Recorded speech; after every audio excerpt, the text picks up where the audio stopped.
Hi guys, welcome back to Tilla Fashion. On today's video, I'm going to be making structured sleeves. So if that is something you are interested in, you should keep watching. So these are the materials that I'm going to be using. First, I have my plastic boning, and for the size of sleeve I'll be making use of about 2 yards of plastic boning. I also have my doll face satin material and I have half yard.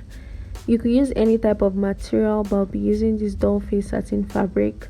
And I also have my paper wadding, also known as the peplon stay. So now we can get right into cutting the fabric. So for this fabric, I'm going to be cutting out two pieces, one for the front, the part that would be showing on the sleeve, and the inner part of the sleeve, which would be the lining piece. So I'm going to go ahead to cut out the front piece first, then I'll use that to cut out the lining piece.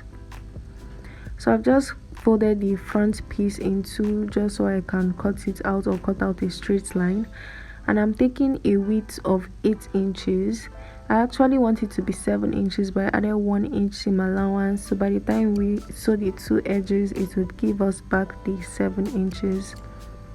So I have a width of 8 inches and this is the front piece, and then I'm going to go ahead to measure the length.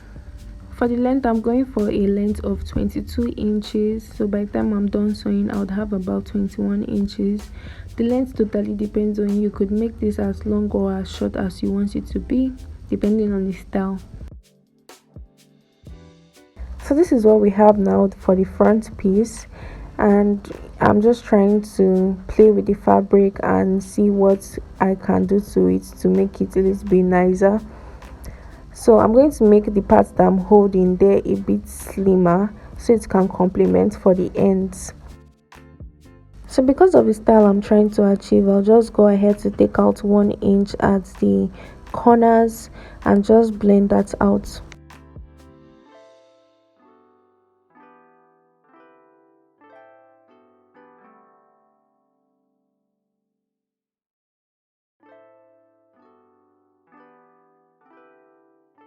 Yeah, so this is what we're supposed to have now. Don't mind my fabric is not ironed, that's why the end there is standing like that, but I'm going to go ahead to iron it.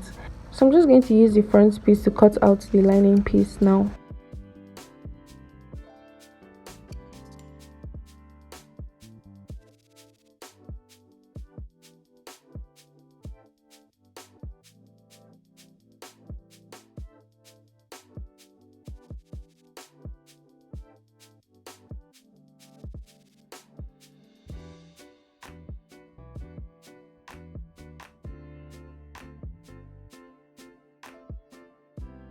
So I'm just going to go ahead to iron my lining piece to the interface. I'm just going to make sure that it's the lining piece because interface can be quite funny sometimes. There's a look it leaves on the fabric, so I like putting it or attaching it to the lining piece. At least we know the lining piece will be on the inside, so it won't be visible.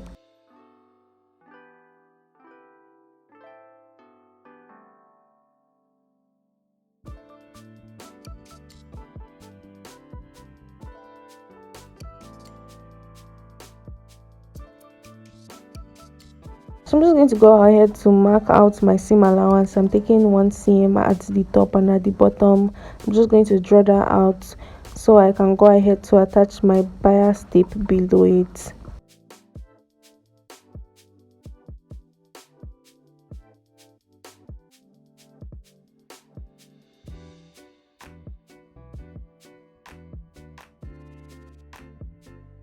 Next thing I want to do is create a channel for the boning to pass through, and I'm going to use my bias tape to create the channel, and I'm creating this channel also on the lining piece. All these things that I'm doing them on the lining piece. So I'm just going to place my bias tape below the seam allowance. It should just be close to the seam allowance, it shouldn't cross it. So this is what we have now. This is how it's looking. You can see how close the bias tape is to the seam allowance, but it's not crossing it. And you can see how the back looks, or the front of the lining piece. It's very rough, but you should do better than me, please. When you're ironing your interface to the fabric, just try to make sure it doesn't get rumpled like this. So next thing I'm going to do is to attach the front and the back pieces together, and I'm going to sew by sewing the seam allowance at the top, at the bottom, and I'm going to sew with the front side facing each other. So this is what I have after attaching the front and the lining pieces together by the top and at the bottom, and then I'm just going to go ahead to turn it inside out.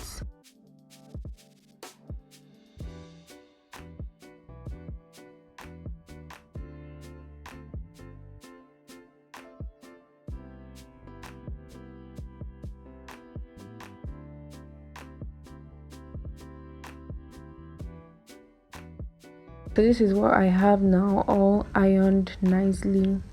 What I'm going to do now is pass the boning through the channel we created with the bias. Before passing the boning through the channel, I'm going to make sure it's about 1 inch short, because I don't want it to reach the ends, because we'll end up stitching those ends, and if the boning is sticking out, we won't be able to use our sewing machine to sew on it. So I want the boning to be a little bit shorter than the channel. Then I'm just going to go ahead to pass it through the channel.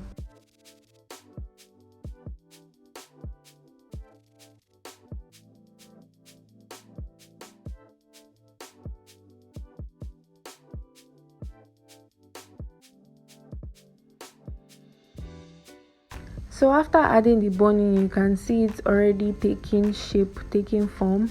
You could actually leave it like this, but I wanted to add a little spice to it, make it a little bit nicer. So I'll be doing a little kissing pleat at the edge there, just so the edge there can be smaller and also give the top shape. So I'm just going to do kissing pleats there and then stitch the ends. So this is what I have now, and you can see why I said not to extend the boning to the ends. If not, I won't have been able to sew that kissing pleat. But anyways, this is the final look. You can then go ahead to attach this to the rest of your dress and use finishings to cover up the edge, so that edge doesn't end up showing. Thank you guys so much for watching this video till the end. If you liked it, if it was helpful, please don't forget to hit the subscribe button, like this video so it can get recommended to others, turn on your post notifications so you get notified each time I post, leave a comment down below. Thank you, and I'll see you in my next video.